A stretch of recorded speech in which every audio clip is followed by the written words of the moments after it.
சிரார்த்தத்தில் ஒரு சிலர் வந்து கேள்வி கேட்குறாங்களாம். அப்பயே பாகவதம் அப்பயே சொல்லியிருக்கு, 5000 இயர்ஸ் முடிஞ்சிடுச்சு. என்ன கேட்குறாங்கன்னா, நாங்கள் இங்கே காக்கைக்கு சாதம் வச்சாலோ அல்லது பசுமாட்டுக்கு ஒரு அகத்திக்கீரை கட்டோ ஒரு 2 வாழைப்பழம் கொடுத்தாலோ பித்திருக்களுக்கு போய் எப்படி சேரும் அப்படின்ற கேள்வி பாகவதத்தில் முன்வைக்கப்பட்டிருக்கிறது. இப்படி கேட்கிறார்கள், அது தவறு அப்படிங்கிறதுக்கு சுகபிரம்மம் என்ன சொல்றாரு விளக்கம்.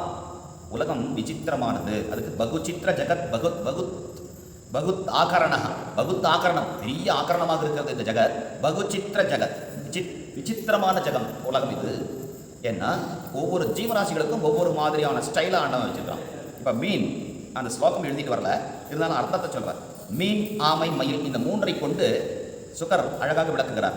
மீன் கண்ணாலேயே தன் குழந்தைகளை வளர்க்குறது, குஞ்சுகள். மீன் குஞ்சை வளர்க்குறது இது எப்படின்னா கண்ணால் வளர்க்கலாம். அதாவது மீன் குஞ்சு பிறந்துருது, அது போய் இந்த மீன், அந்த தாய் மீன் அந்த குஞ்சுகளுக்கு பால் கொடுக்குற வேலைலாம் இல்லை, ஏதாவது பூச்சியை பிடிச்சி கொடுக்குற வேலையெல்லாம் இல்லையா, கண்ணில் பார்த்தே வளர்க்குதான். ஒரு தாய் தன் குழந்தையை அப்படி வளர்க்க முடியாது இங்கே நிஜத்தில். ஆனால் மீன் வளர்ப்பது இப்படி தான் பாகவதம் சொல்லுது. ஆமை வளர்ப்பது எப்படின்னா தியான முறையில் வளர்க்குது பாகவதம். தியானம்னா இந்த இடத்துல யோசனை.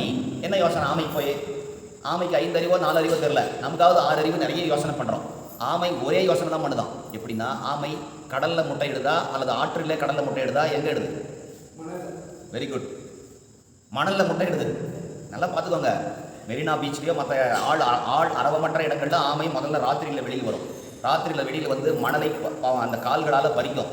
அது தன் வயிற்றில் இருக்கிற முட்டைகளெல்லாம் மணலில் தள்ளிட்டு மணலை மூடிடும். இன்றைக்கி வரலும் நடக்குது, வீடியோவை நீங்கள் பார்க்கலாம் யூடியூப்பில். மணலை மூடிட்டு இந்த இடம் தான் மூடிட்டு அந்த இடத்துல ஒரு கொடியாக நட்டுட்டு போது பாவம், எதுவுமே இல்லை, அடையாளமே தெரியாத மட்டும் மொத்தமாக மூடிட்டு திருப்பி ஆற்றுக்கோ கடலுக்கோ சென்று விடுது. அது பாட்டுக்கு நீர்.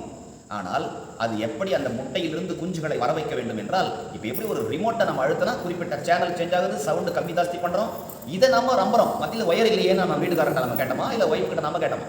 இல்லையே, யாரும் கேட்கறதில்ல. இது ரிமோட்டுன்னா இப்படி தான் ஒர்க் ஆகும். அந்த ரிமோட் கண்ட்ரோலில் ஆமை யோசனையில் வளர்க்கிறது.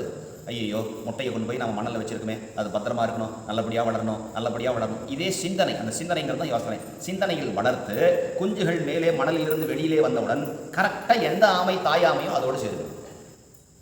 இப்போ வெளியிலேயாவது வாசனைன்னு சொல்லலாம். பசுமாடு 1000 மாடுகள் இருந்தால் கூட கண்ணுக்குட்டியை அவுத்து விட்டால் தாய் மாட்டுக்கிட்ட போகுன்றோம். எதை வச்சு போகுது? அம்மாவோட வாசனை. ஆனால் தண்ணியில் எப்படி வாசனை தெரியுது?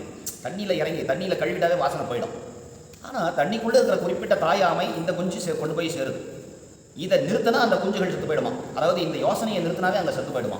அதே மாதிரி தாய் மீன் தன் குஞ்சுகளை பார்ப்பதை நிறுத்திவிட்டால் அந்த குஞ்சுகள்லாம் செத்து போயிடுமா. பார்த்துக்கிட்டே இருக்கணும், அது போக வர பார்த்துக்கிட்டே இருக்கணும், அங்கேயே தான் இறந்துடணும். இதெல்லாம் இதுக்கு தான் என்ன சொல்கிறது இந்த பாகவதம் என்ன சொல்லுது? விசித்திரமான பிரம்மாண்டம்.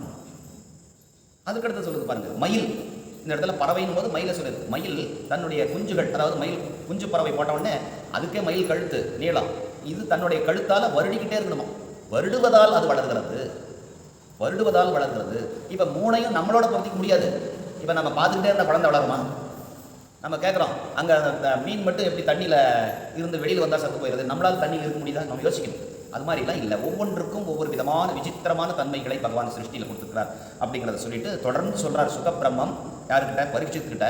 அதே மாதிரி அதே மாதிரி இந்த சிராத்த காரியத்துக்கு சொல்ல வரார். அதனால் இது போய் அங்கே சேருமான்னு நினைக்காதேங்கிறார். மீன் பார்ப்பது போல, ஆமை யோசனையிலேயே தன் குஞ்சுகளை வளர்ப்பது போல, மயில் வருடியே தன் குஞ்சுகளை வளர்ப்பது போல, அந்த திருப்தி போதும். நீ இங்கே கொடுத்தா அந்த திருப்தி அங்கே போய் சேரும். ஹரிவம்சம் ரொம்ப அழகாக விளக்குது. பித்ரு காரியங்கள் செய்யும் பொழுது நீங்கள் கொடுக்குற அந்த பிண்டங்களோ மற்றதோ இல்லை வாழைப்பழமோ அகத்திக்கீரையோ நேரடியாக பித்ருக்கள் வாசலில் மகாலய பட்ச காலங்களில் வாசலில் பித்ருக்கள் வந்து நிற்கிறாங்கன்னு சொல்கிறாங்க இல்லையா? பித்ருக்கள் வரமாட்டார்கள், பித்ரு தேவதைகள் வருவார்கள். கான்செப்டே புரிஞ்சிக்காமல் நாம் பாட்டு இருந்துருக்கூடாதுங்கிற என்னையும் சேர்த்தி தான். பித்ருக்கள் வரப்போகிறது இல்லை, பித்ருக்களுக்கு அந்த வேலை இல்லை. அதுக்கு அப்பாயின்ட் பண்ணியிருக்கிறார் பகவான் ஸ்ரீஹரி விஷ்ணு. பித்ரு தேவதைகள் இருக்கிறாங்க. அந்த தேவதைகள் நாம் செய்யக்கூடிய விஷயங்களை எல்லாம் வாங்கிக்கிட்டு அதற்குண்டான பலன்களை பித்ருக்களுக்கு கொண்டு போய் சேர்த்தனா திருப்தி ஆகிடும்.